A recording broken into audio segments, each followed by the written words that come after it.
Hello everyone, and welcome back to a hopefully useful discussion about all things sleep.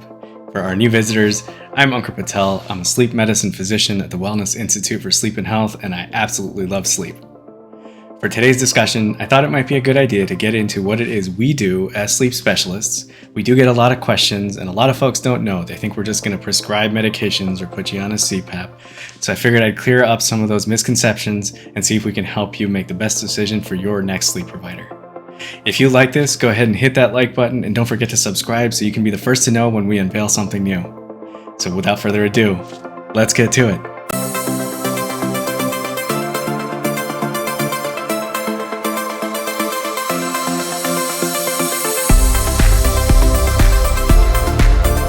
So first things first, it's really important to remember that sleep is a complex, multidisciplinary subspecialty of medicine. What that means in practice is that we ask a lot of questions. I know our patients know it for sure, but there's usually a really long intake form that you have to fill out with lots of questions that may or may not seem relevant. I can promise you that they are, and that sometimes those questions help us really associate some of the things that we don't tend to think have to do with sleep. We often get a lot of patients coming back to us asking us why we've asked those questions, or pointing out that after having filled out our questionnaire, they became a little bit more aware of some of those subtle signs or symptoms. That to us is a really big step forward in elucidating a lot of the different things that are associated with sleep and helping us help you better. Now, adding on to that idea of the complexity of sleep, we fully respect the fact that we cannot get all the answers from the paperwork. So that's why we like to sit down and have a good chat with you during the initial consultation. It helps us tease out what's important, what might be affecting you the most, or what direction it can provide in terms of what we have to look for. It doesn't necessarily mean that there's any single or particular sleep issue on hand. In fact, there's often a lot of overlap, and having that discussion at the initial consultation, really sitting down and spending time listening to you, helps us help you better. That brings me to something that I know tends to be burning in most people's minds when they're told that they have to meet with a sleep specialist or get a sleep consultation.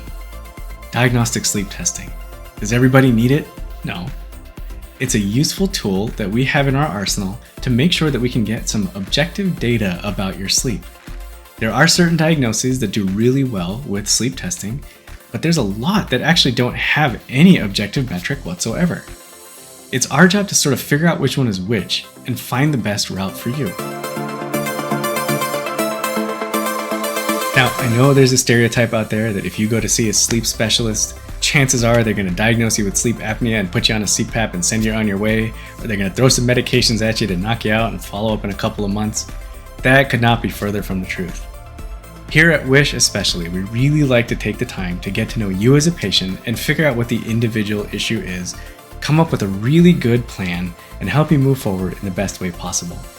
We found that often very subtle changes in lifestyle or habits can have a pretty profound impact on sleep. Now, that's not to say that's where we stop. We have the tools in our shed to be able to help you when things get more complex, and that's where the devices and medications come into play. We're proud to be able to offer a service that is full spectrum, from the simplest remedy to the most complex sleep issues, and we can help everyone and everything in between. All right, everybody, hopefully that gives you a better idea about what we do as sleep specialists and maybe something to look forward to or look for in your next sleep provider. If you have any comments, don't forget to leave them below. Otherwise, I will see you next time. Until then, good night, sleep well, and dream strong.